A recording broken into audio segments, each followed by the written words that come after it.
திருச்சிற்றம்பலம்.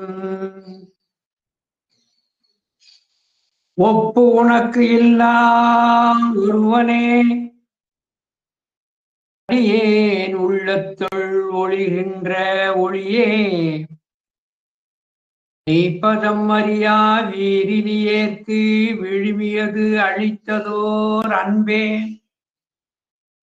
செப்புதற்கு அரிய செழுஞ்சுடர்மூர்த்தி செல்வமே சிவபெருமானே மெய்ப்பிடத்து உன்னை சிக்கன பிடித்தேன் எங்கெழுந்து அருளுவது இனியே.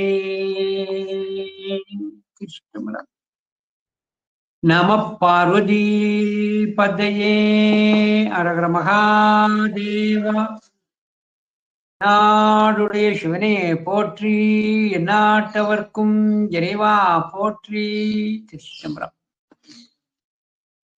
எல்லாமல்ல அன்னை காந்திமதி அம்பாள் உடனுரை சுவாமி நெல்லையப்பருடைய பொன்னார் திருவடியை அடியேன் போற்றி வணங்கிக் கொண்டு, மேன்மை பொருந்திய திருமந்திர நகரிலே கோயில் கொண்டு எழுந்தருளி நமக்கெல்லாம் நல்வாழ்வு தந்து கொண்டிருக்கின்ற அன்னை பாகம்பரியாள் உடனுரை சங்கர ராமேஸ்வரருடைய பொன்னார் திருவடியை அடியேன் போற்றி வணங்கி,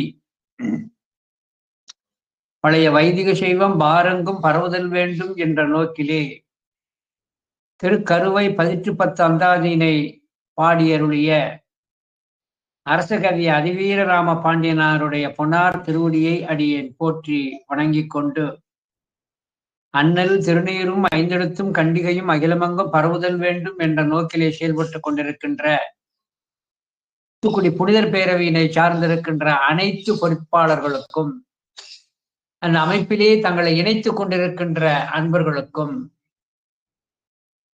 இந்த நிகழ்வினை கண்டும் கேட்டும் பயனடைந்து கொண்டிருக்கின்ற அன்பர்களுக்கும் நெல்லை சிவகாந்தி ஆகிய அடியேனது பணிவான வணக்கத்தை தெரிவித்துக் கொள்ளுகின்றேன். திருவருளும் குருவருளும் கோட்டி வைக்க நாம் தூத்துக்குடி புனிதர் பேரவையினுடைய ஒரு பெரும் உதவியினாலே அரசகவி அதிவீரராம பாண்டியனார் அருளி செய்திருக்கின்ற திருக்கருவை 18 அந்தாதியினை சிந்தனை செய்து கொண்டிருக்கிறோம். இந்த திருக்கருவை 18 அந்தாதியிலே இன்று 7வது 10 என்று தொடங்கப்படுகின்ற 61வது திருப்பாடல் ஒளி மதி முடித்த வேணி.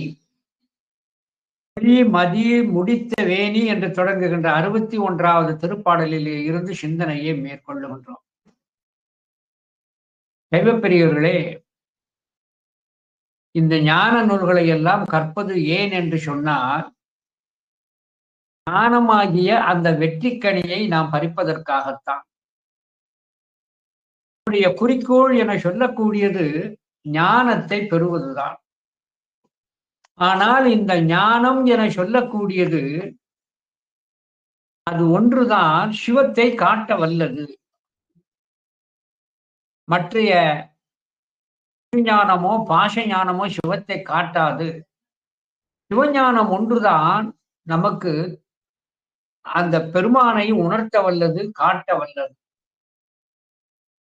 அவைப்பிராட்டி அழகாக சொல்லி காட்டுகிறார். இந்த ஞானம் என சொல்லக்கூடியது எளிதிலே கிட்டாது.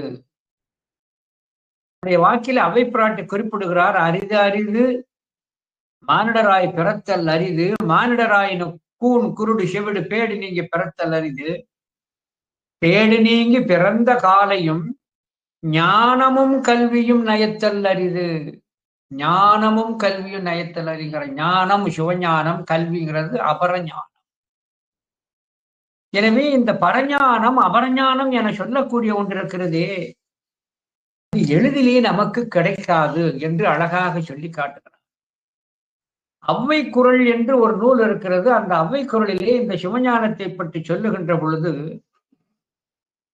அது எளிதில் கிடைக்காது என்ற ஞானமும் கல்வி நயத்தல் அறிவு என்றால் யாருக்கு கிடைக்கிறது என சொன்னார், பல ஜென்மங்களிலே எடுத்து இறைவனை பூசிக்கின்ற உணர்வு பெற்று அந்த பல ஜென்மங்களில் பூஜித்த அந்த உணர்வின் பூஜா பலனினால் தான் இந்த அறிவிலே லேசாக ஞானம் உழைக்குமா? லேசாக. ஏன் லேசான ஞானம் உழைக்கும் என்றால், ஒரு செடியை வைத்து நீரை ஊற்றிக்கொண்டு பல நாட்கள் இருக்க வேண்டும். ஆனால் ஒரு அரும்பு என்று வந்து விட்டால் மறுநாளில் இருந்து அது மளமள என்று அது பூக்கள் கிடைக்க தொடங்கும். எனவே அந்த அரும்பு வருவதற்குத்தான் நாளாகும். இதே போல பூர்வத்திலே பல ஜென்மத்திலே பூசணை செய்தால் சிவஞானம் இந்த அறிவிலே லேசாக முளைக்கும் என்று அவ்வை பிராட்டி தன்னுடைய அவ்வை குரலிலே குறிப்பிட்டு காட்டுகிறார்.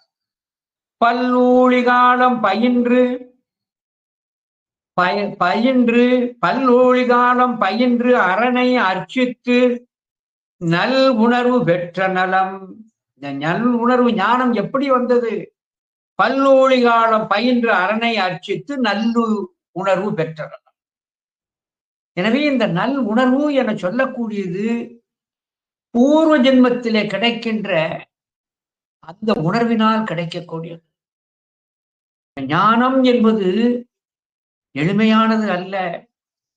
ஆன்மாவினுடைய ஒரு பக்குவத்தை பொறுத்திருக்கிறது. நிரம்ப அழகிய தேசிக திருவெண்காட்டு தலபுராணத்திலே அழகாக சொல்லி காட்டுகிறார்.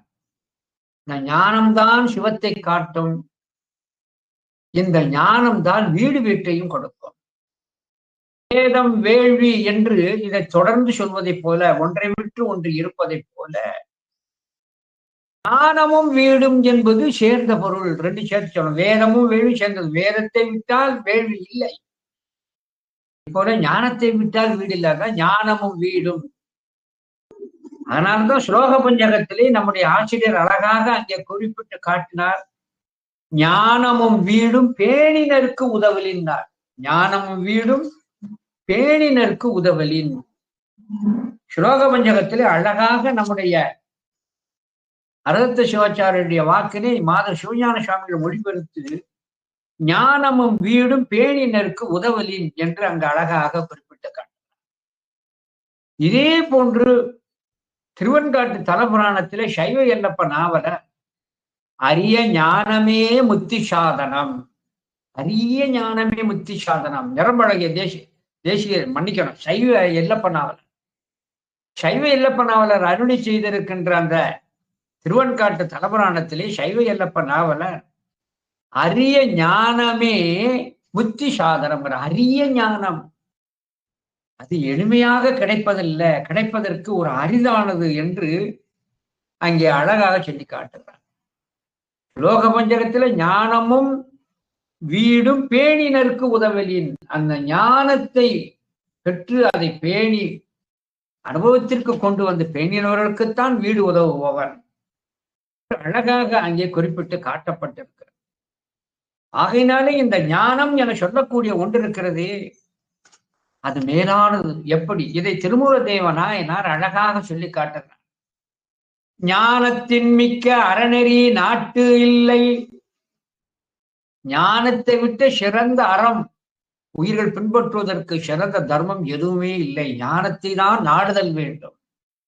ஞானத்தை மிக்க சமயமும் நன்றன்று. ஞானம் என்பதே பேசாமல் பேசுகின்ற எந்த சமயமும் அது சமயமே அல்ல, அது நல்ல சமயம் அல்ல.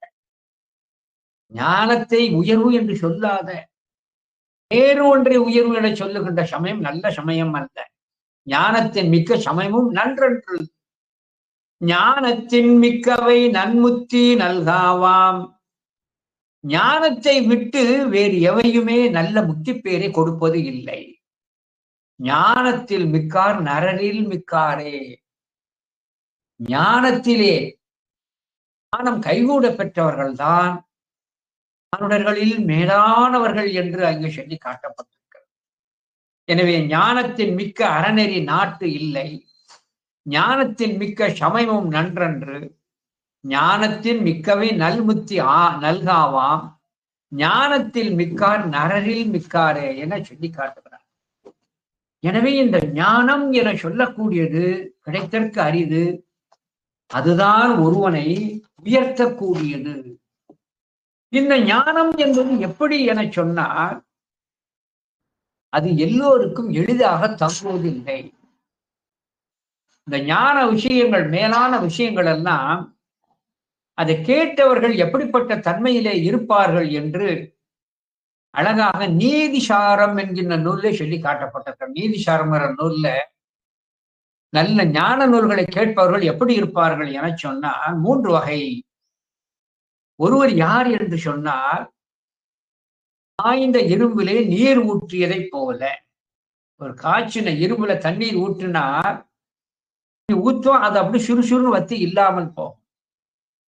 இதே போல சிலரிடம் ஞானத்தை நாம் எவ்வளவுதான் விட்டாலும் காய்ச்சி இரும்பிலே நீர் இல்லாமல் வற்றி விடுகிறதோ, இதே போல அவர்களிடம் எதுவுமே தங்காது. இரண்டாவது இனத்தை சேர்ந்தவர் யார் என்று சொன்னார், தாமரை இலை தண்ணீர் போல. தாமரை இலை தண்ணீர் இருந்தால் அது தாமரைக்கு அது ஒட்டாது, அது விலகியே நிற்கும், அதுல ஒட்டாது நிற்கும். இதே போல ஞானத்தை கேட்பார்கள், அனுபவத்திற்கு கொண்டு வராதவர்கள் சில சாரா. ஆனால் சில சிப்பியில் விழுந்த நீரை போல், கடலுக்குள்ளே இருக்கிற சிப்பி வாயை திறந்து கொண்டே இருக்கும். ஒரு துளி நீர் கிடைத்த உடனேயே அதை அப்படி மூடிக்கொண்டு முத்தாக மாறி விடுகிறது.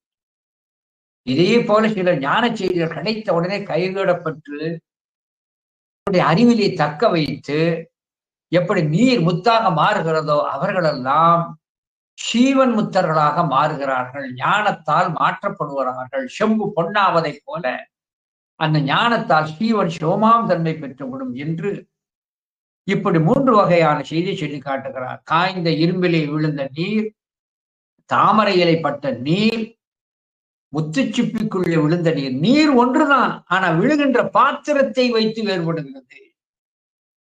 இதை நீதிசாரம் என்கின்ற நூலில் அழகாக சொல்லி காட்டப்படுகிறது. தானமாம் பாத்திரத்தில் அதுதான் 3 ஆகும். நாம் கொடுக்கின்ற ஞானத்தை பெறுகின்ற அந்த பாத்திரம் 3 வகைப்படும். ஆன உத்தமம், மத்தியமம், அதமமா, அது 3வது ஆகும். வான நீர் காய்ந்த அயத்தில் வற்றிடும். வான நீர் காய்ந்த அயத்தில் வற்றிடும். ஆட்சிய இரும்பிலே நீர் விழுந்தால் வற்றிடும். வனசம் மீதில் போன நீர் உள்ள மட்டும் பொருந்தும். தாமரையிலே விழுந்த தண்ணீர், தாமரை இலையிலே விழுந்த தண்ணீர் இது நேரம் நிற்கும், ஒட்டாமலேயே இருக்கும். சொல்லி காட்டுகிறார். பொருந்து சிப்பியில் முத்தாமே. சிப்பியில் விழுந்த நீரானது அங்கே ஒரு முத்தாக மாறுவதை போல சில ஆன்மாக்கள் இதை அப்படியே அனுபவத்திற்கு கொண்டு வந்து அந்த சீவன் சிவமாகின்ற அந்த தன்மையை பெறுகிறது என்று அங்கே அழகாக சொல்லி காட்டப்பட்டது. இந்த சிவஞானத்தை பெற்றவர்கள் எப்படி இருப்பார்கள் அழகாக சொல்லி காட்டப்பட்டிருக்கிறது. எத்தனையோ ஆடை வகைகள் இருக்கிறது. சிலர் கதரை அணிந்திருப்பார்கள். இந்த கதர் அணிந்திருப்பது கோடை காலத்தில் குளுமையையும் வெயில் காலத்தில் சற்று கதகதப்பையும் கொடுக்கும். பருத்தி நூலானால் இந்த கதர் ஆடையை அணிந்தவர்கள் வேறு எந்த பாலிஸ்டரோ பட்டோ எது கொடுத்தாலும் அவர்கள் விரும்புவது இல்லை. எப்படி கதராடை அணிந்தவர் வேறொன்றை விரும்புவது இல்லையோ அதே போல திருநெல்வேலி அல்வாயை நன்றாக ருசித்து சாப்பிட்டு அனுபவப்பட்டவன் எந்த ஊருக்கு சென்றாலும் அந்த ஊர் அல்வாயை கொடுத்தால் அவன் விரும்புவது இல்லை. இதே போல ஒரு உதாரணம் சொல்லி காட்டப்பட்டிருக்கிறது. ஒரு நல்ல சிவஞானம் பெற்ற ஒருவன், சிவபோகத்தே இன்பத்தை அனுபவித்து பழக்கப்பட்ட ஒருவன் உலகிலே இருக்கின்ற எந்த இன்பத்தையும் எந்த போகத்தையும் அவன் விரும்புவது இல்லை. இது எதை போல அழகாக திருமந்திரத்துல சொல்லி காட்டுகிறார். சிவ ஞானத்தை பற்றி சிவபோகத்திலேயே திளைப்பவர், சிவானந்தத்திலே இருப்பவர்கள் உலகிலே எந்த ஒரு போகத்தையும் எந்த ஒரு மாயையையும் விரும்புவது இல்லை. எதை போல சொன்னார், நன்றாக சம்பா அரிசி களையப்பட்டு அந்த சம்பா அரிசி கழுநீரையே உண்ட ஒரு பசுவானது அந்த சம்பா அரிசி கழுநீரைத்தான் உண்ணும். அந்த சம்பா அரிசி கழுநீரை உண்ட அந்த பசுவை வாய்க்கால் தண்ணியிலே கொண்டு போய் தண்ணீர் குடிக்க வைத்தாலும், குளத்திலே குடிக்க வைத்தாலும், ஒரு பாத்திரத்திலே நீர் குடித்து குளிக்க வைத்தாலும், காற்றிலே சென்று நீரை அதை குடிக்க வைத்தால் குடிப்பதில்லை. அந்த தண்ணீரை வெறுத்து தான் தாகத்தால் துடித்து உயிரை விட்டால் விடுமே அன்றி கழுநீர் மட்டுமன்றி வேறு எதையும் மேற்கொள்வதில்லை. இதே போல்தான் சிவஞானிகள், சிவஞானத்தை பெற்றவர்கள் மேலான அந்த சிவமாம் தன்மையையே பெற்று நிற்பார்கள். இதை அழகாக சொல்லி காட்டுகிறார் திருமூல தேவ நாயனார் திருமந்திரத்திலே.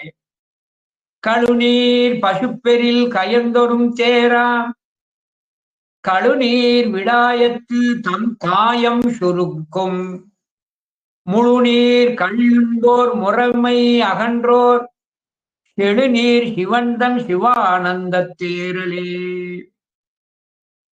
கழுநீர் பசுப்பெரில் கயந்தொரும் தேரா.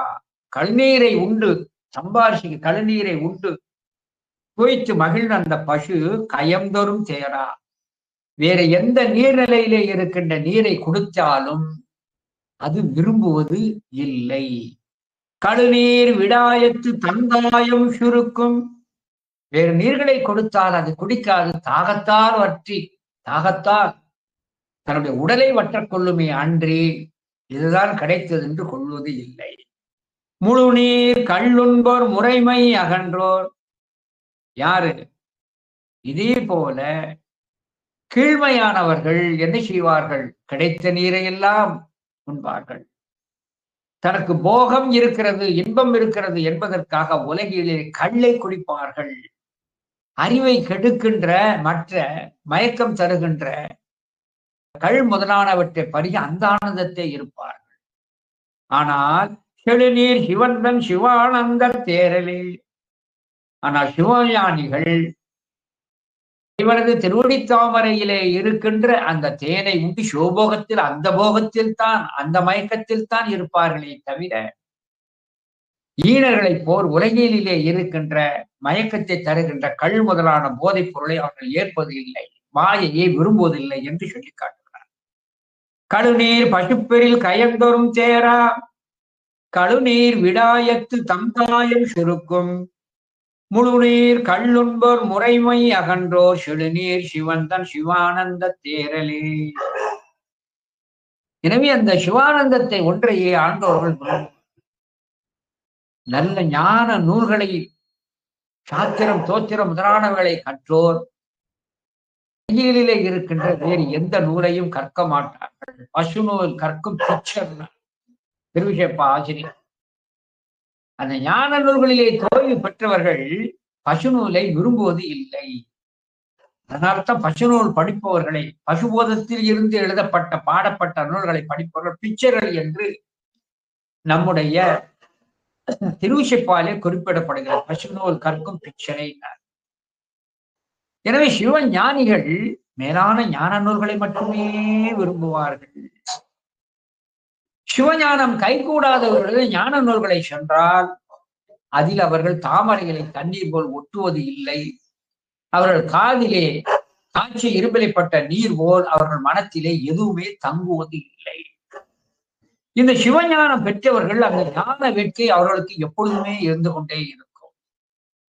எப்படி என சொன்னார், ஒரு குரங்கானது எங்கே நல்ல கனி கிடைக்கிறது என்று அதே குறிக்கோளில மரம் விட்டு மரம் தாவுகிறதோ இதே போல சிவஞானிகள் எங்கே இன்னும் ஞானம் கிடைக்கும், எங்கே இன்னும் ஞானம் கிடைக்கும் என்று ஞானத்தையே தேடி அடைவார்கள். நாம் கொண்ட ஞானம் சிறிது, இன்னும் அறிய வேண்டிய செய்திகள், அறிய வேண்டிய உண்மைகள் இருக்கிறது என்று ஞான வேட்கையிலே இருப்பார்கள். அந்த ஞான வேட்கையுடைய ஞானிகளுக்காகத்தான் சைவ மடாலயங்களிலும் திருக்கோயில்களிலும் ஞான சிந்தனை செய்கின்ற அந்த ஞான வகுப்புகள், திருமணங்களால் வகுப்பப்படுகின்ற அந்த ஆதீனங்களால் நடத்தப்படுகின்ற வகுப்புகள் நடைபெறுகிறது. ஏன்? ஞானத்தை நாடுபவர்களுக்கு, ஞானத்தை விரும்புபவர்களுக்கு. அந்த ஞானம் என சொல்லக்கூடியது இரண்டு வகைப்படும் என சொன்னால், முதலிலே ஒரு ஞானம் கிடைக்கும், அந்த ஞானத்துக்குள்ளே இன்னொரு ஞான பொருள் ஒளிந்திருக்கும். இது எதை போல் என சொன்னால், சில இடங்கள்ல பார்க்கிற மன்னர்கள் தன்னுடைய தலையிலே கிரீடம், பொற்கிரீடம் அணிந்திருப்பார்கள். அந்த பொற்கிரீடம் பெரிதாக நினைப்பதில்லை. நன்றாக கலைநுட்பம் உள்ளவன் அந்த பொற்கிரீடத்தை பார்க்கின்ற போது பொற்கிரீடத்தின் மத்தியிலே ஒரு வைரக்கல் மின்னுவதை பார்ப்பான். எனவே பொற்கிரீடத்திற்கு உள்ளே ஒரு வைரக்கல் இருப்பதைப் போல சில நூல்களுக்குள்ளே இன்னொரு செய்தி அடங்கி இருக்கின்ற ஒரு உள் நூலை காண்பார்கள். நான் சொல்றது கொஞ்சம் கவனமா கேட்கணும். நூல் ஒன்றுதான், ஆனா அந்த நூலுக்குள்ளே இன்னொரு நூல் ஒளிந்திருக்கும். எப்படி மகுடத்திலே ஒரு வைரக்கல் இருக்கிறது, இதே போல சில நூல்களுக்குள்ளே இன்னொரு நூல் ஒளிந்திருக்கும். அதற்கு உதாரணத்துக்கு நான் சொன்னால் மகாபாரதம் என்று ஒரு நூல் இருக்கு.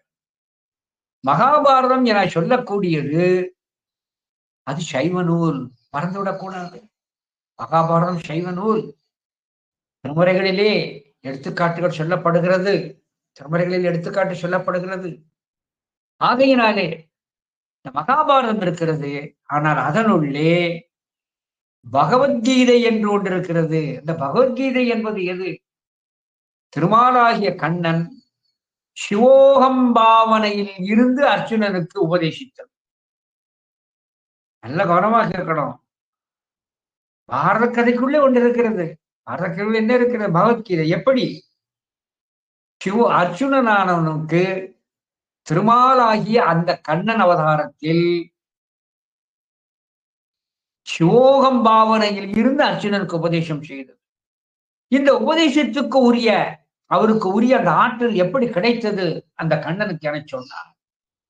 பூர்வ அவதாரத்திலே ராமனாக இருக்கின்ற பொழுது அந்த ராமனுக்கு சிவன் உபதேசம் செய்தார். சிவகீதைன்னு பேர், அதுக்கு சிவகீதைன்னு பேர்.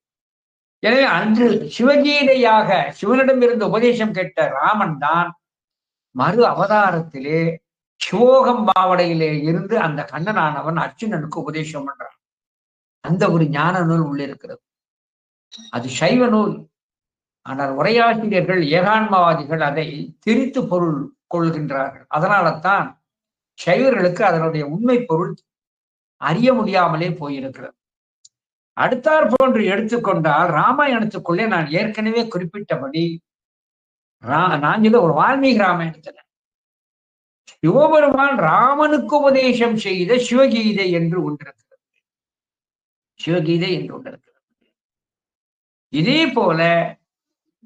இதே போலத்தான் நம்முடைய நூல்களிலே காஞ்சி புராணத்திற்குள்ளே நாம் அறிய வேண்டிய தெரிய வேண்டிய செய்திகள் பல இருக்கிறது. காஞ்சி புராணத்திலே சில தொகுதிகள் நாம் தனித்து சிந்தனை வேண்டிய பகுதியாக இருக்கும். அதே ஒரு தனி நூலாக கொள்வார்.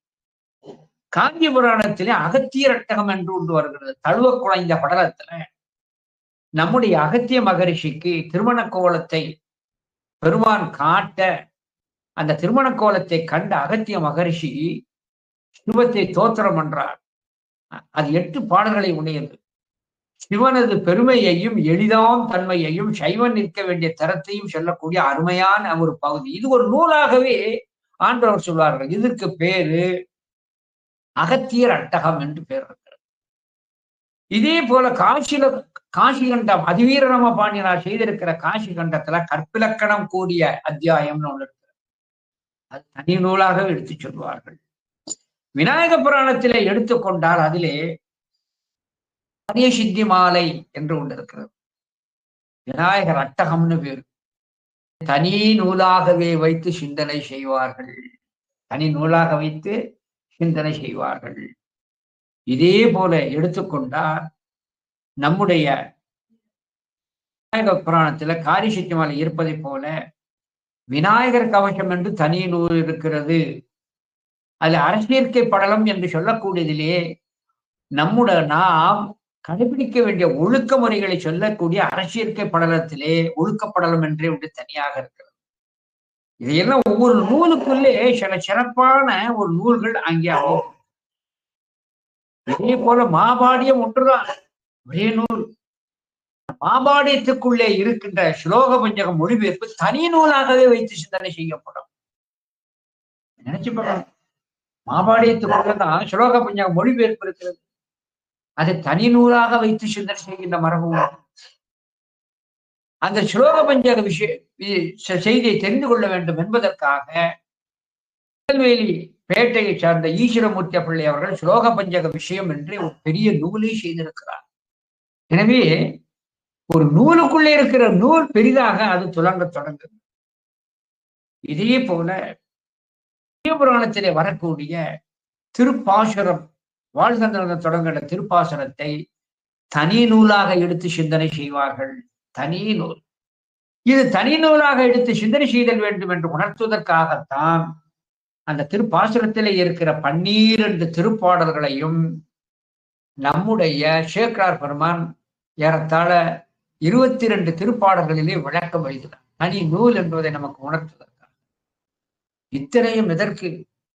நம்மிடம் இருக்கின்ற ஞானத்தை தூண்டுவதற்கு, ஞானம் கிடைப்பதற்காக அங்கே சொல்லி காட்டப்பட்டிருக்கிறது. இப்படியெல்லாம் நம்முடைய நூல்களிலே, சில நூல்களிலே வைத்து சில நூலை சொல்லுகின்ற பொழுது அந்த நூல்கள் ஒரு தாக்கத்தை ஏற்படுத்தி நமக்கு அறிவை கொடுத்தோம். இதே போலத்தான் தன்னுடைய அனுபவத்திலே சிவானுபவ இன்பத்தை திளைப்பதற்கு காரணமாக இருந்த அந்த திருவாசகத்திலே தோய்வு கொண்ட நம்முடைய அதிவீரராம பாண்டியனார் தான் சிவபோகத்தின் மிகுதியினாலே பாடப்பட்டதுதான் திருக்கருவை 18 அந்தாதி. இது எப்படி என சொன்னால், நூல்கள் படிக்கின்ற பொழுது பதனை எழுதி அவர்கள் சிவபோகத்தை திளைக்கின்ற பொழுது நன்றி பெருக்கால் தோத்திரம் செய்வார்கள், வாயார துதிப்பார்கள். மணிவாசக பெருமான் அருளி செய்திருக்கின்ற திருவாசகத்தினுடைய ஒரு தாக்கத்தினாலே சிவபோகத்திலே திளைக்கின்ற நம்முடைய அதிவீரராம பாண்டியனார் அந்த திருவாசகத்தினுடைய சாரத்தை திரட்டி தன்னுடைய அனுபவத்தை, தான் கொண்ட சிவபோகத்தை அப்படியே நமக்கு நூலாக எடுத்து காட்டுகிறார். திருக்கருவை 18 அந்தாதி. இந்த திருக்கருவை 18 அந்தாதி என சொல்லக்கூடியது ஒரு எளிமையான ஒரு சொல்லாட்சியாக இருந்தாலும் கருத்து செறிவு மிகுந்தது. கருத்து செறிவு மிகுந்த ஒரு அருமையான ஒரு நூலாக அங்கே காணப்படும். ஆகையினாலே இந்த திருக்கருவை 18 அந்தாதி என சொல்லக்கூடியது அதை குட்டி திருவாசகம் என்று நம்முடைய சைவ உலகம் சொல்லுகிறது. இப்படி குட்டி திருவாசகம் என்று சிறப்பு பெற்றிருக்கின்ற திருக்கருவை 18 அந்தாதியிலே திருவாசகத்தை சுவைத்தவர்களுக்கு இது மிகுந்த ஒரு விருந்தாக அமையும். தன்னுடைய அனுபவத்தை அப்படியே எடுத்து காட்டுகிறார். சைவ உண்மைகளை நமக்கு அப்படியே நிலைநிறுத்துகிறார். நம்முடைய அதிவீரராம பாண்டியனார் திருவாக்கிலே அமைத்திருக்கின்ற அந்த திருக்கருவை 18 அந்தாதியிலே 61ஆம் திருப்பாடலிலே இருந்து சிந்தனையை தொடங்குகின்றோம். ஒளிமதி முடித்த வேணி,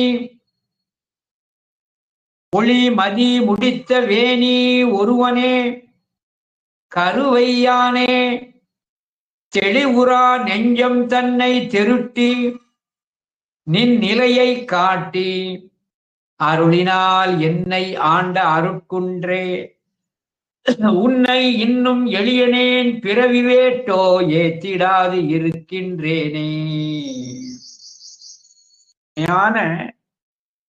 செய்தியை சொல்லி காட்டுகிறான். இறைவன் எப்படியெல்லாம் உபகாரியாக இருக்கிறான், அதை அறியாது இந்த ஆன்மாக்கள் இருக்கிறதே என்பதை குறிப்பு பொருளாக வைத்து இந்த 7வது 10 முதல் பாடலை சொல்கிறான். ஒளிமதி முடித்த வேணி, ஒளி ஒளிர்கின்ற சந்திரனை ஜடாமகுடத்திலே முடித்து வைத்திருப்பவனே. யாரு? சந்திரசேகர சொல்லி காட்டுகிறார். ஒளிமதிங்கிறார்.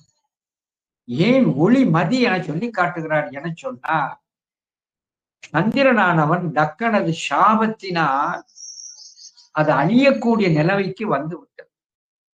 அப்படி அழியக்கூடிய நிலையிலே வந்துவிட்ட அந்த சந்திரன், நல்ல கவனமா கேட்க வேண்டிய பகுதி, தான் அழியாமல் இருந்து நிலைபெற வேண்டும் என சொன்னார். இறைவனை தஞ்சம் அடைவது ஒன்றுதான் நமக்கு புகலிடம், அது ஒன்றுதான் நல்ல நெறி, அதுதான் நல்ல மதி என்று சிவத்திடம் சென்று சரணடைந்தார். அப்படி சிவத்திடம் சென்று சரணடைந்த காரணத்தினாலே காலிலே வீழ்ந்த சந்திரனை தன் தலையிலே முடித்து அது ஒளிரும்படியாக செய்தார். ஆகையினாலே இந்த சந்திரன் என சொல்லக்கூடியவன் தன்னை வந்து, சந்திரசேகரன் என சொல்லக்கூடிய தன்னை வந்து சார்ந்தவர்களை தான் வாழ வைத்து பெருவாழ்வு கொடுப்பவன் என்ற ஒரு பொருளிலே வருகிறது. இதைத்தான் ஒளிமதி முடித்த வேணி. இது 25 மூர்த்தங்களிலே ஒன்றாக இருக்கிறது. ஏன் இறைவன் சந்திரனை சூடி இருக்கிறார் என்பதற்கு பல பொருள்கள் உண்டு. சந்திரனானவன் தேய்ந்து வளருகின்ற தன்மையை உடையது. இது கந்தபுராணத்தில் சொல்லக்கூடிய செய்தி. இது தேய்ந்து வளருகின்ற தன்மையை உடையது. அதை தேய்ந்ததை வளரும்படியாக செய்தது யாமே என்று உணர்த்துவதற்கு வைத்திருக்கிறார். இது எதை காட்டுகிறார் என சொன்னார், நாம் இருந்து கொண்டிருக்கின்ற இந்த உலகமானது அழியும் தன்மையது. அழிந்த அந்த உலகினை தோற்றுவிப்பது யாமே என்று நமக்கு உணர்த்துவதற்காகத்தான், சங்கார காரணம் நானே என்று நாம் காட்சி அளவையிலே தெரிந்து கொள்வதற்காகத்தான் குறிப்பாக சந்திரனை தன்னுடைய ஜடாமகுடத்தில் அணிந்திருக்கிறார் என்று கந்தபுராணத்திலே விளக்கை சொல்வார். இவர் சந்திரனை ஏன் அணிந்திருக்கிறார் என்பதற்கு நம்முடைய 11ஆம் திருமுறையிலே பட்டினத்து பிள்ளையார் அங்கே திருவொற்றியூர் ஒருபா ஒருவதிலே ஒரு செய்தி சொன்னார். திருவொற்றியூர் ஒருபா ஒருவதுல பல செய்திகள் இருக்கிறது. அவர் ஏன் சந்திரனை சூடியிருக்கிறார், முத்தரை சூலம் ஏன் வைத்திருக்கிறார், 3 கண்களை ஏன் வைத்திருக்கிறார், கையிலே மான் ஏன் ஏந்தி இருக்கிறார், இப்படி ஒவ்வொன்றுக்கும் விளக்கம் தருகிற பகுதி இருக்கிறது திருவொற்றியூர் ஒருபா ஒருவதில். இதை ஏன் அடியேன் குறிப்பிடுகிறேன் என சொன்னார், இறைவன் திருமேனியிலே காணப்படுகிறத அங்கம் உபாங்கம் சாங்கம் என சொல்லக்கூடிய ஒவ்வொன்றுக்கும் பொருள் உண்டு. அவன் தனக்கு அலங்காரத்திற்காகவோ வேறு காரணத்திற்காகவோ அவன் உபாங்கமாக தாங்கியிருப்பது. சூலம் ஏன் தாங்கி இருக்கிறார், மானை ஏன் தாங்கி இருக்கிறார், மழுவை ஏன் தாங்கி இருக்கிறார் என்பதற்கு பொருள் இருக்கிறது. அந்த பொருளை சற்று நமக்கு விளக்கிட்டு பேசுவதுதான் நம்முடைய திருவொற்றியூர் ஒருபா ஒருவதிலே பட்டினத்தடிகள் அங்கே நமக்கு உணர்த்தி காட்டினார். இதிலே நம்முடைய பெருமானானவன் ஏன் சந்திரனை சூடி இருக்கிறார் என சொன்னார், சந்திரனுக்கு மதி என்று பெயர். ஏன் அதற்கு மதி என்று பெயர் வந்தது என சொன்னார், நல்ல நெறி என சொல்லக்கூடியது சிவத்தை அடைவதுதான் நல்ல மதி என்பதை காட்டுவதற்காகத்தான் அந்த மதி என்ற பெயரினை உடைய சந்திரனை அவர் சூடியிருக்கிறார். இன்னொரு சொன்னேன், நல்ல மதி என சொல்லக்கூடியது, நல்ல ஞானம் என சொல்லக்கூடியது சிவனை சென்று அடைவது. சைவம் சிவனிடம் சென்று உயிரை அடைவது. சைவம் சிவசம்பந்தம். நம்முடைய திருச்செந்தூர் சுப்பிரமணியர் அகவலை சொல்லி காட்டப்படுகிறது. திருமந்திரத்திலே இதை செய்தி சொல்றார், சைவம் சிவசம்பந்தம். சிவசம்பந்தம் என்றால் என்ன? உயிரும் சிவமும் பிரிந்திருக்கிறது. ஆனால் இந்த ஆன்மா உயிரோடு இந்த ஆன்மாவானது சிவத்தோடு சம்பந்தப்படுவதுதான் சைவம். நல்ல மதி என சொல்லக்கூடியது சிவத்தை சென்று அடைவதே என்பதை காட்டுவதற்காகத்தான் சந்திரனை அவர் சூடியிருக்கிறார் என்று திருவொற்றியூர் ஒருபா ஒருவதிலே பட்டினத்து பிள்ளையார் குறிப்பிட்டு காட்டுகிறார். தூமதி சடைமிசை சூடுதல் தூ நெறியா மதியான் என அமைத்தவாறே. என்ன அழகான கருத்து சொல்லார். அதுக்கு மதியினு ஏன் பெயர் வைத்தது என்றால், இறைவனை சென்று அடைவதுதான் தான் உய்வதற்கு உரிய அந்த நெறி என்பதை உணர்த்துவதற்காகத்தான் சந்திரனை தாங்கியிருக்கிறார். ஒளிமதி முடித்த வேணி ஒருவனே. ஒருவனே என ஒப்பற்றவேனேன்னு அர்த்தம். எப்பொழுதுமே சிவம் என சொல்லக்கூடியது தனிப்பொருள். அவன் தனக்கு ஓமை இல்லாதான். அவனுக்கு சமமாகவே ஒருவர் இல்லை. அவருக்கு சமமாக ஒருவரும் இல்லாதவள் எப்படி அவருக்கு மேலானவர் இருக்க முடியும்? அதான் சேர்ந்தறியா கையானைனார். நான் கையெடுத்து கும்பிடுகிறேன் என்றால் எனக்கு மேலானவர்களை நான் வணங்குகிறேன். நான் சிவன் கையெடுத்து வணங்குவது தெரியாது. சேர்ந்து அறியா கையானை. ஏனெனில் அவனுக்கு மேலானவர் ஒன்றும் இல்லை. அவன் ஒப்பற்றவன். அடி எழுத அழகா பரமனடி அப்பர் பெருமான் சொல்லி காட்டுவார். அவனுக்கு சமமாக எதையுமே சொல்ல இயலாது. அப்படி இருக்கின்ற பொழுது சிவத்தை மற்றவர்களிலே ஒருவர், மூவர்களிலே ஒருவன் என்று எண்ணுதல் கூடாது. தேவர்களில் ஒருவன் என்று எங்கே எண்ணுதல் கூடாது. அப்பர் பெருமான் அழகாக சொல்லி காட்டுவார். பொது நீக்கி தமை நினைய வல்லார்க்கு என்றும் அருந்துணையை நான். சிவத்தை தனியாக நினைத்து சிந்தித்தல் வேண்டும். பொது நீக்கி தமை நினைய வல்லார்க்கு என்றும் அருந்துணையை. சிவபெருமான் ஒரு தனி பொருள், பதி பசு பாசனம் மூன்றுன்னு சொல்லுகின்ற பொழுது தான் முதல்ல சொல்லணும். ஏன்னா அது மேலான பொருள். ஆகையினாலே அந்த பொது நீக்கி அவரை நினைக்கின்ற தனித்தன்மையை நினைக்கின்றவர்களுக்கு அருள் புரிவான். ஆனால் அவன் தனித்தன்மை உடையவன் என்று காட்டுவதற்காகத்தான் ஒருவனே கருவையானே கரிவலம் வந்த நல்லூர் என்ற ஒரு தரத்திலே வந்து குடிகொண்டிருக்கின்ற உயிர்கள் பொருட்டாக நிலை பெற்றிருக்கின்றவனே தெரிட்டு நின் நிலையை காட்டி மயக்கத்தில் அறிவு மயக்கத்திலே இருக்கின்ற என்னை தெரிட்டி தெளிவுபடுத்தி நின் நிலையை காட்டி உன்னுடைய நிலையினை எனக்கு காட்டி விட்டாய். அருமையான ஒரு செய்தி. இறைவன் தான் ஆன்மாக்களிடத்தே ஒரு தெளிவை கொடுத்தல் வேண்டும். நெறிதான் எது என்று காட்டினானை அப்பர் பெருமான். ஒரு சைவனுக்கு உள்ள நல்ல ஒரு ஞான செய்தியை தக்க வைப்பது இறையருளே. அதான் நற்குஞ்சர கண்ட நன்னில் கலை ஞானம் கற்கும் சரக்கன்றிருக்கான். அவன் அருள் இல்லை என சொன்னால் ஞான செய்திகள் நமக்கு புலப்படாது, புலப்பட்டாலும் தங்காது. அதனால்தான் தெளிவுறா நெஞ்சம் தன்னை திருட்டி என்னை மயக்கத்திலே நீ தள்ளிவிட்டாய், மாயையிலே தள்ளிவிட்டாய். மாயையிலே தள்ளிவிட்ட நீ என்னை தெளியும்படியாக செய்து விட்டாய்.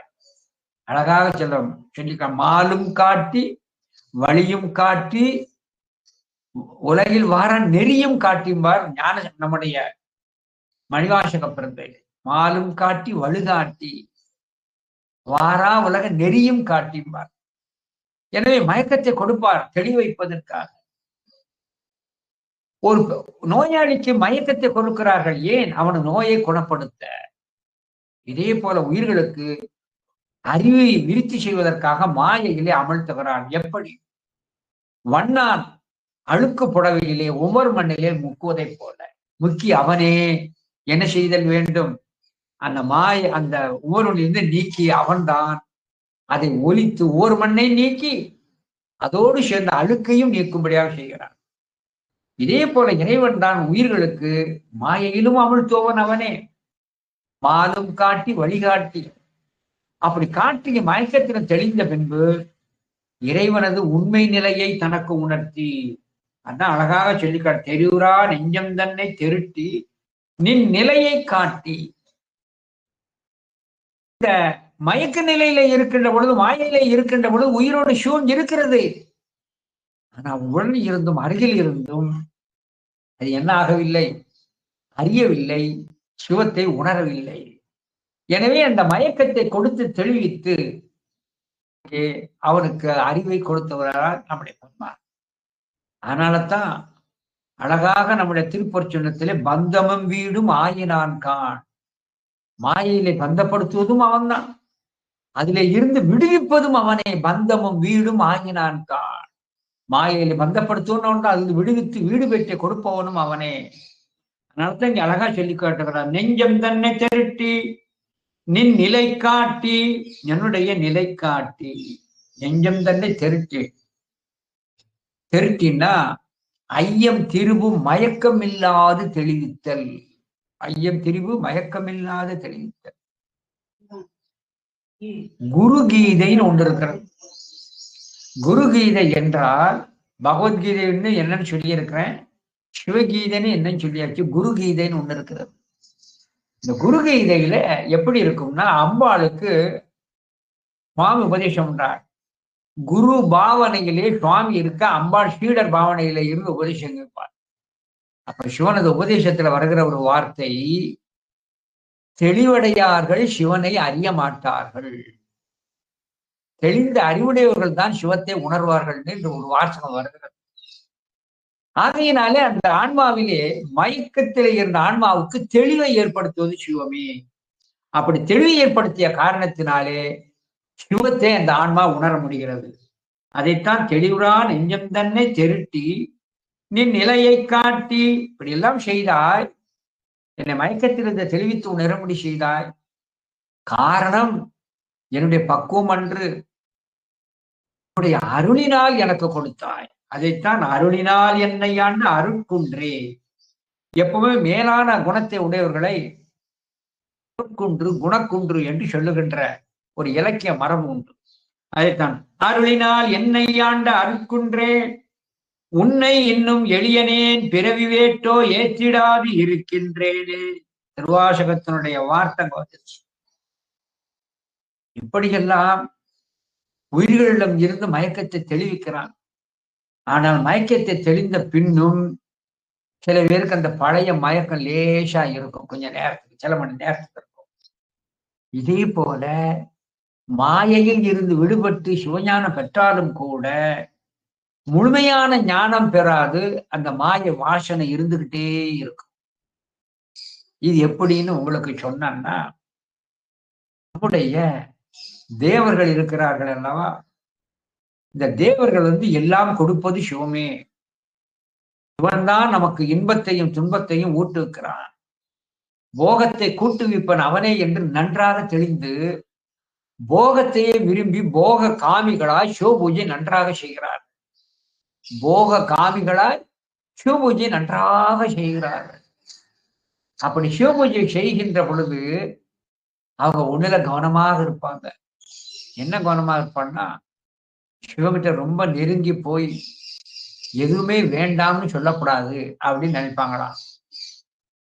எதுவுமே வேண்டாம்னு சொல்லிட்டோம்னா அது பற்றற்ற நிலையை வீடு பெற்ற கொடுத்துரும்.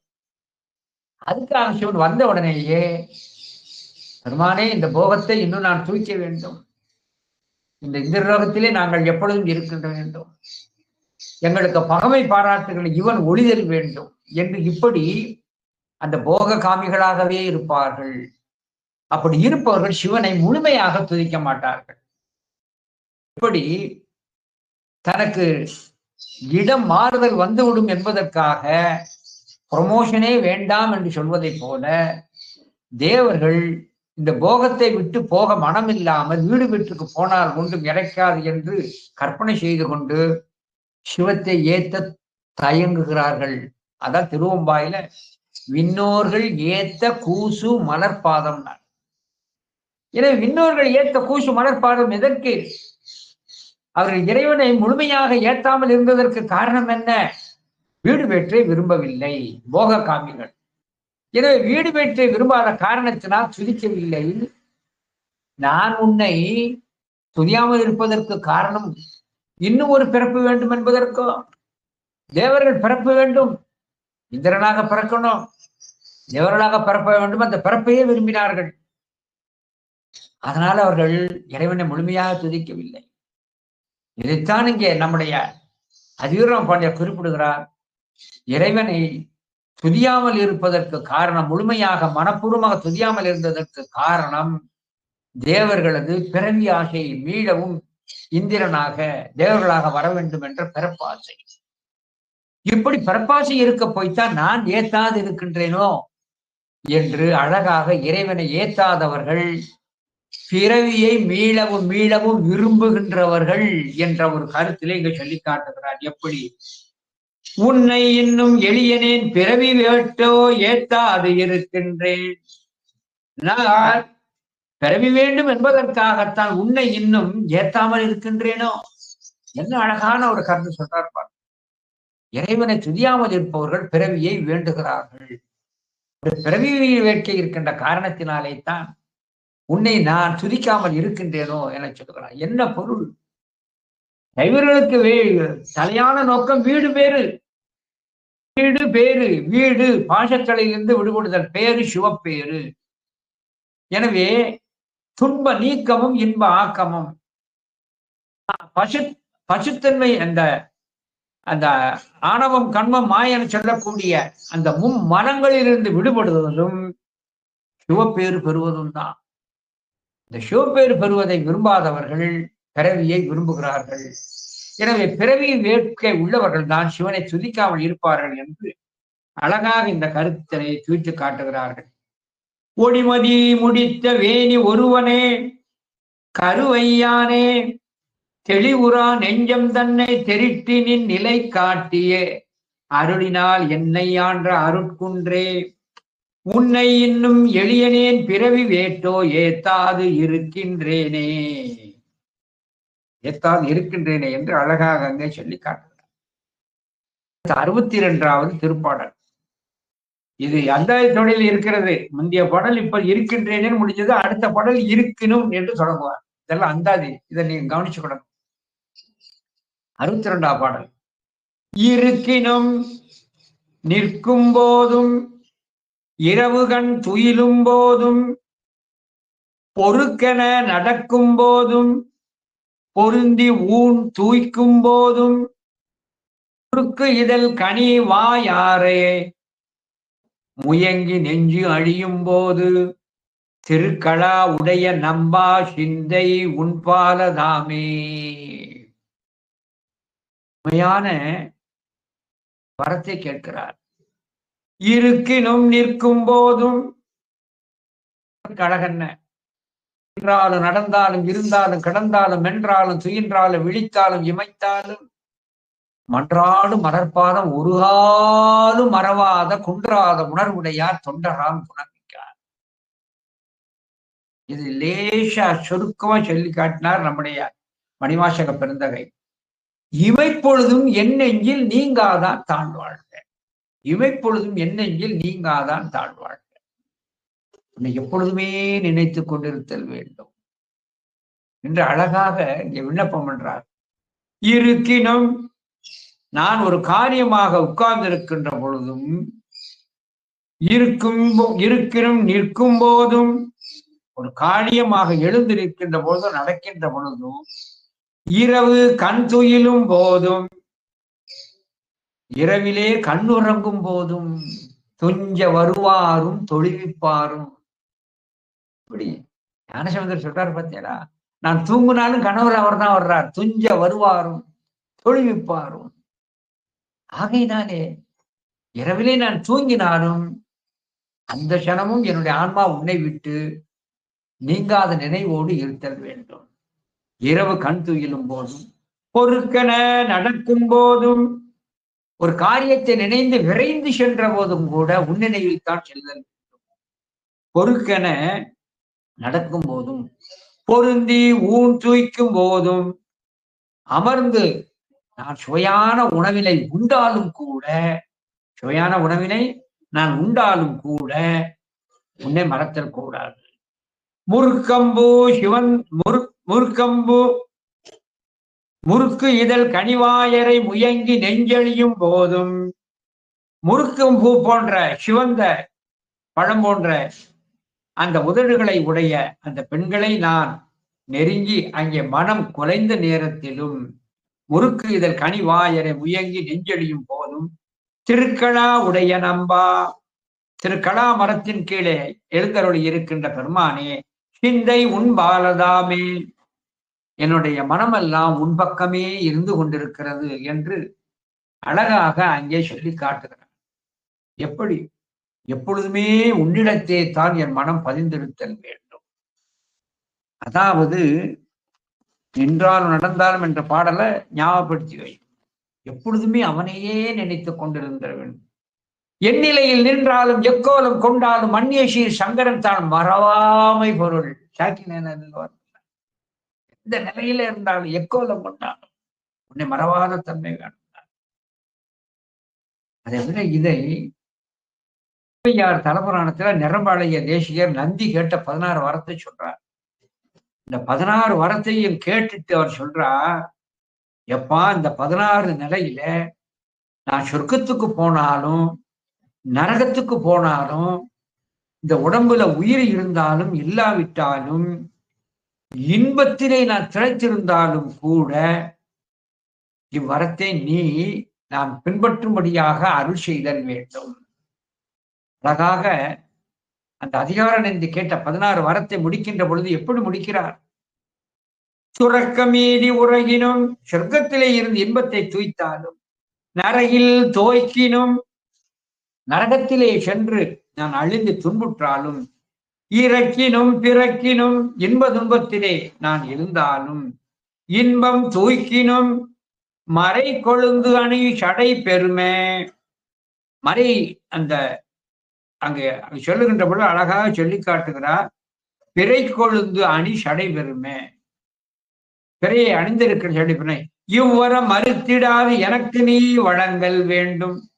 நான் எந்த நிலையில இருந்தாலும் இந்த 16 வரங்களை நான் பின்பற்றுகின்றவாறே எனக்கு நீ அருள் செய்தல் வேண்டும் என்று அழகாக அங்கே குறிப்பிட்டு காட்டுகிறார். இதெல்லாம் மாணிக்க வாசகரது நிலை. மாணிக்க வாசகர் எப்படி இருக்கிறார்? மயக்கத்தை தருகின்ற அதிகார நிலையில இருக்கிறார். அமைச்சர் அமாத்தியர் குழம்பத்திலே வந்த நம்முடைய மணிவாசக பெருந்தகை அரசனுக்கு அணுக்கமானவர். அப்படி அணுக்கமான இருக்கின்ற அவர் அந்த நிலையிலும் கூட சிவத்தை மறவாதே இருந்தார். எப்படி மறவாது இருந்தார்? கருவூலத்தை திறந்து விட்டு வேண்டும் என்கின்ற பொருளை கொண்டு சென்று குதிரை வாங்கி வாருங்கிறார். கருவூலத்தை திறந்து பொருளை எடுத்து குதிரை முதலானவர்கள் ஏற்றி செல்லுகிறது. நேர மணிவாசக பெருந்தக பயணத்தை தொடரல. நல்லா கவனமா கொள்ளணும். நேர சொல்லல. அரண்மனை விட்டு புறப்பட்ட உடனேயே மதுரையில இருக்கின்ற அந்த சொக்கநாத பெருமான் சன்னதிக்கு சென்றுதான் வணங்குகிறார். சொக்கநாத பெருமானை தம்பி வணங்குகிறார். அவர் எப்பொழுதுமே எந்த நிலையில அமைச்சர் கோலத்தில இருந்தாலும் கூட அங்கே நம்முடைய மணிவாசக பெருந்தகை சிவத்தையே அங்கே நினைந்து கொண்டிருந்தார். அப்படி சிவத்தையே நினைந்து கொண்டிருந்த காரணத்தினாலே தான் தன்வயப்பட்டு நான் கொண்டு செல்லுகின்ற அரசனது நிதி எல்லாம் உனக்கும் சிவாலயத்துக்கும் பயன்படும்படியாக எனக்கு நீ பணிப்பாயாகன்னு முதல்ல விண்ணப்பம் பண்ணியிருந்தார். திருவிளையாடல் புராணத்துல பாருங்க. இந்த அரசன் ஈட்டிய பணம் அறநெறியிலே உள்ளது. அவன் என்னுடைய விருப்பத்தின்படி செலவு செய்து குதிரை வாங்குவான். என்னுடைய விருப்பம் சிவாலயத்திற்கும் சிவன் அடியார்களுக்கும் பயன்படுதல் வேண்டும் என்று சொல்லி காட்டினார். இதையெல்லாம் மணிவாசகரது நிலை. அமைச்சனாக இருந்தாலும் ராஜபோகத்திலே இருந்தாலும் தனக்கு கீழ் தனக்கு ஏவல் செய்வதற்கு பலர் இருந்தாலும் கூட தன்னுடைய மனமானது சிவத்தின்பாலே ஒன்று இருந்தது. இதே போலத்தான் நானும் இருக்கிறேன் என்று அதிவீர் ராம பாண்டியன் சொல்லி காட்டுகிறார். இந்த கருத்து எதை பிரதிபலிக்கிறது என சொன்னால், இவர்கள் எல்லாம் தோற்றத்திலே மன்னர்களாக இருப்பார்கள். இன்னும் சில சிவஞானிகள் தான் மன்னனாக இருந்தாலும் கூட பெண்ணோடு தன்னுடைய உரிய மனைவியிடம் இன்பம் தீர்த்து கொண்டிருந்தாலும் கூட அந்த நேரத்திலும் அவர்கள் மனம் சிவத்தின்பாலே சார்ந்திருக்கும் என்று சிவஞான சித்தியாரிலே வரக்கூடிய செய்தி சொல்லி காட்டப்படுகிறது. சிவஞான சித்தியார் சாக்கிரத்தே அதீதத்தை புரிந்தவர்கள் உளவில் சர்வசங்க நிவர்த்தி வந்த தபோதனர்கள் இவர்கள் பாக்கியத்தை பகர்வது என் இம்மையிலே உயிரின் பற்றறுத்து பரத்தை அடையும் பராவு சிவர் என்றோ, பரம்ன மேலான சிவத்தை அடைகின்ற பராவு சிவர் என்றோ, அவர்கள் ஆக்கு முடிகவித்து அரசாண்டவர்கள். ஆக்கு முடிகவித்து அரசாண்டவர்கள் மணிமகுடம் தகுதி சிம்மாசனத்திலே அமர்ந்து வெண்கற்ற கொடையின் கீழே இருந்து ராஜாங்கத்தை நடத்துகின்ற அந்த அதிகார நிலையிலே இருந்தாலும் ஆக்கி முடிகவுத்து அரசாண்டவர்கள் அறிவையரோடு அனுபவித்து அங்கு இருந்திடினும் பெண்களோடு இருந்தாலும் பிரமூர்த்தி சுவாமிகள் பறவையார் செங்கிலியார் இருவரோடு இருந்தார். ஆனால் மனமெல்லாம் சிவத்தின் பால் தான் பயின்றது. பண்ணாலும் பயில் யோகம் பரம்பரையில் பயின்றான். அது எப்பொழுதுமே சிவசிந்தனையிலே இருந்தார். எனவே அறிவையரோடு அனுபவித்தங்கு இருந்திடினும் அகப்பற்று அற்றிருப்பர். அவர்கள் அதிலே தோயாது, அவர்கள் மனமானது சிவத்தின்பால் பயந்திருக்கும். நோக்கி இது புரியாதோர் புறப்பற்று அற்றாலும் நுழைவர் பிறப்பினில் வினைகள் நுங்கிடாவே. ஆகையினாலே அகப்பற்று அகற்று புறப்பற்று மற்று சிவத்தின்பாலே எப்பொழுதுமே சான்றோர்கள் ஞானிகள் இருப்பார்கள் என்று சாத்திரங்களிலே சொல்லப்பட்டிருக்கிறது. ஆகையினாலே நானும் அந்த நிலையிலே தான் இருக்கிறேன் என்று அதிவீர் ராம பாண்டியனார் சொல்லி காட்டுகிறார். எப்பொழுதுமே சிவசிந்தனையிலே இருத்தல் வேண்டும். எந்த நிலையில பாருங்க, ஒரு சின்ன உதாரணம் இல்லை. ஞானசம்பந்தர் தேவாரத்துல ஒரு சிறு செய்தி வருகிறது. திரு இளநகர், திருவிழநகர் என்ற ஒரு நகர் இருக்கு. அங்கே ஒரு சிவாலயம் இருக்கிறது. அந்த சிவாலயத்திலே சிவா பூஜை செய்கின்ற அந்த சிவாச்சாரியாருக்கு அருள்வித்தர் என்ற ஒரு பெயர் இருக்கிறார். அருள்வித்தர் என சொல்லக்கூடியவர் சதா சிவசிந்தனையோடு இறைவனை பூஜிக்கிறார். எந்த அளவிற்கு அவர் சிவத்தின் மேல் ஈர்ப்புடையவர் என சொன்னார், தானே நந்தவனம் சென்று தானே மலர்களை சேகரித்து, தானே சேகரித்த மலர்களை தொடுத்து தானே அந்த பெருமானுக்கு சாத்திருக்கிறார். அவ்வளவு அருமையான தொண்டு. எப்பொழுதுமே சிவசிந்தனையோடு இருப்பார். மலர் படிக்க செல்லுகின்ற பொழுதும், மலர் படிக்கின்ற பொழுதும், மலர்களை மாலையாக தொடுக்கின்ற பொழுதும் எப்படி சிவசிந்தனையோடு இருப்பார். இவர் தினமும் தன்னுடைய திருக்கோயிலிருந்து புறப்பட்டு காவிரி ஆற்றை கடந்து அக்கரைக்கு சென்று நந்தவனத்திலே மலர்களை பறித்து வருவது வழக்கம். நாள் இந்த அருள்வித்தராகிய சிவாச்சாரியார் திருக்கோயிலிருந்து புறப்பட்டு ஆற்றை கடந்து மலர்களை பறித்து அங்கே கொய்து வருவதற்குள்ளே இறைவன் அருளானையின் வண்ணமாக அந்த காவிரியிலே வெள்ளம் பெருக்கெடுத்து வந்து விட்டது. அவர் நினைச்சாலும் சனப்பொழுதுல வெள்ளம் வந்துடுமே. நம்முடைய காமாட்சியம்மை பூஜை செய்கின்ற பொழுது லேசாக நினைத்தார், வெள்ளம் வந்ததே கம்பையாற்றிலே. அவர் நினைத்தார் வெள்ளம் உடனே கொண்டு வரும்படியாக செய்து விடுவார். இதே போல மதுரையிலே மணிவாசகர் யார் என்பதை அரிமர்த்தனம் முதலான அனைவரும் உணர வேண்டும் என்பதற்காக திருவுள்ளம் கொண்டார். எவ்வளவு வெள்ளம் வந்தது, அவர் திருவுள்ளம் கொண்டாலே போதும். இதே போலத்தான் திருவிழம நகரிலே இருக்கின்ற அருள்வித்தகர் மலரை பறித்து திரும்புகின்ற வேளையிலே பெரும் வெள்ளம் வந்து ஓடு முடிச்சார். ஓடக்காரர்கள் ஓட விட மறுத்து விட்டார்கள். உடனே இவர் என்ன செய்தார், இவர் சிந்தனை முழுவதும் பெருமானை நினைந்து கொண்டு மலர் கட்டுதல் வேண்டும், மாலையாக்குதல் வேண்டும், சவித்தல் வேண்டும் என்று சிவத்தையே நினைந்து கொண்டிருக்கிறார். ஆற்றிலே வெள்ளம் அவதியாக வருகிறது என்பதை தெரிந்தும் கூட அதை உணராது, அறியாது ஆற்றுக்குள்ள இறங்கிட்டார். ஆற்றுக்குள்ள இறங்கிட்டார். என்ன நினைச்சு பாருங்க, தண்ணி கூட இருக்கு, போகக்கூடாதுங்கிற அந்த உணர்வு இல்லை. சிந்தனையிலே இருக்கின்ற காரணத்தினாலே, பூஜைக்கு நாளியாகி விட்டது என்ற காரணத்திற்காக உடனே சென்று மலர்களை தொடுத்து சாத்துதல் வேண்டும் என்ற நோக்கிலே வெள்ள நீரை பொருட்படுத்தால் இறங்கினார். அது இறங்கி வருகின்ற பொழுது ஒரு காலகட்டத்திலே அந்த வெள்ள நீரை அவர் தாக்க பிடிக்காத இருந்து அந்த வெள்ள நீர் அவரை நீரிலே அடித்து செல்லுகிறது. வெள்ள நீரை நீருக்குள் அங்கே அடித்து செல்லுகின்ற பொழுது அப்பொழுதும் சிவசிந்தனையாகவே இருக்கிறார். அப்பொழுதும் சிவசிந்தனை தான். தன் உயிருக்கு ஆபத்து என்று நினைக்கவில்லை. இறைவனுக்கு சாத்துதல் வேண்டும் என்று அந்த இறைவன் நாமத்தையும் சாத்துதலுக்குரிய மலர்கள் இருக்கின்ற பூங்கூடையுமே நினைத்துக் கொண்டிருந்தார். பூங்கூடையை நினைத்துக் கொண்டிருக்கின்ற பொழுது ஒரு சுழியிலே அகப்பட்டு இவர் வேறாக, இவர் தோளிலே தொங்கிக் கொண்டிருந்த பூ குடல் வேறாகவும் அங்கே இவரை விட்டு அந்த குடல் பிரிந்து விட்டது.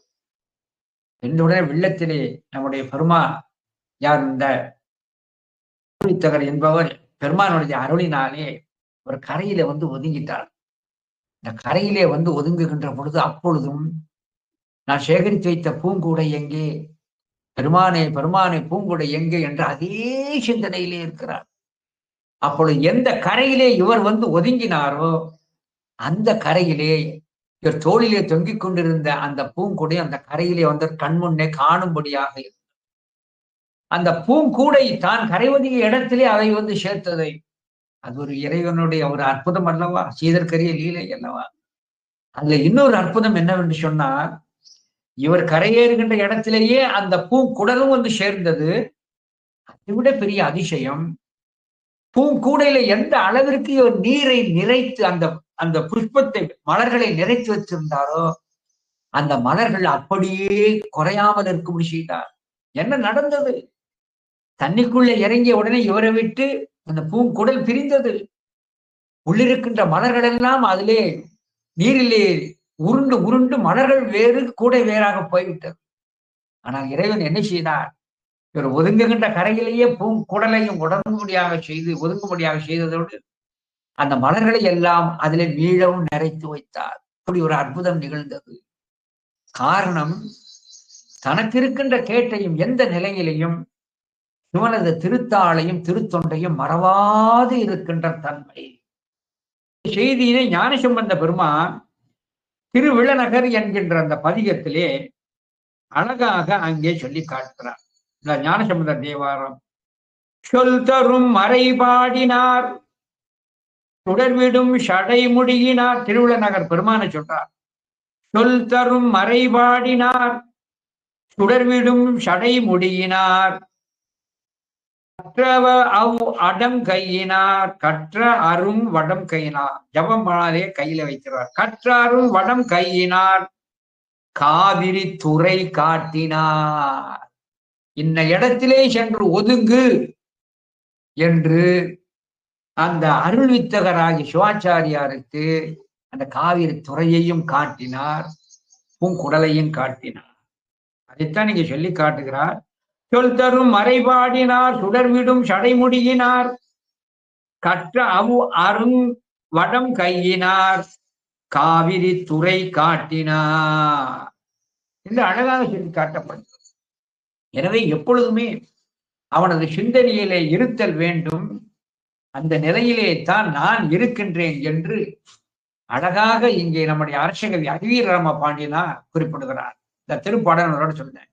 இருக்கினும் நிற்கும் போதும் இரவு கண் துயிலும் போதும் பொறுக்கென நடக்கும் போதும் பொருந்தி ஊன் தூய்க்கும் போதும் முறுக்கு இதழ் கனிவாயரை முயங்கி நெஞ்சு அழியும் போதும் திருக்களா உடைய நம்பா சிந்தை உண்பாலதாமே என் கண் பொருந்தும் போதத்து உன்னை கைவிட கடவேனோ. அப்பர் பெருமான் சொல்றாருன்னா அவர் இமைப்பொழுதும் என் நெஞ்சில் நீங்காதான். அப்பர் பெருமான் என் கண் பொருந்தும் போதத்தும் உன் கைவிட கடவேனோ. இறைவனை இமைப்பொழுதும் விடாது அவனை பற்றி கொண்டிருக்கின்ற நிலைதான் மெய்யான பக்தர்கள். அதைத்தான் நீங்க சொல்லி காட்டுகிறார். பத்தரா பணியார் புராணத்துல நின்றாலும் நடந்தாலும் இருந்தாலும் கிடந்தாலும் வென்றாலும் துயின்றாலும் விழித்தாலும் இமைத்தாலும் அன்றாடும் மலர்வாத ஒரு காலும் மறவாத குன்றாத உணர்வுடையார் தொண்டராம் குணமிக்கானார். இந்த நிலையிலே தான் இங்கேயும் சொல்லி காட்டுகிற அறிவீரராம பாண்டியார் உடைய நம்பா சிந்தை உண்பாலதாமே, என் மனம் உன்னிடத்தே எப்பொழுதுமே இருக்கின்றது என்று அழகாக சொல்லி காட்டுகிறார். இந்த சிந்தை அவன்பால் வைத்ததன் காரணத்தினால் அவர் என்னென்ன பலன்களை எல்லாம் பெறுகிறார் என்பதை நாம் அடுத்த அமர்விலே அந்த திருப்பாடலை சிந்திப்போம் என தெரிவித்து இந்த அளவிலே இன்றைய சிந்தனையை அடியேன் நிறைவு செய்கிறேன். பூதி உத்திராக்கம் வாழி உண்பவர் என்றும் வாழி கோதிலா சைவம் வாழி குரு அருள் நிறைந்து வாழி தீதில் ஐந்தெழுத்தும் வாழி பிறந்த ஞானியர்கள் வாழி ஆதியின் சரிதம் கேட்கும் அன்பினர் வாழி வாழி. திருச்சிற்றம்பலம்.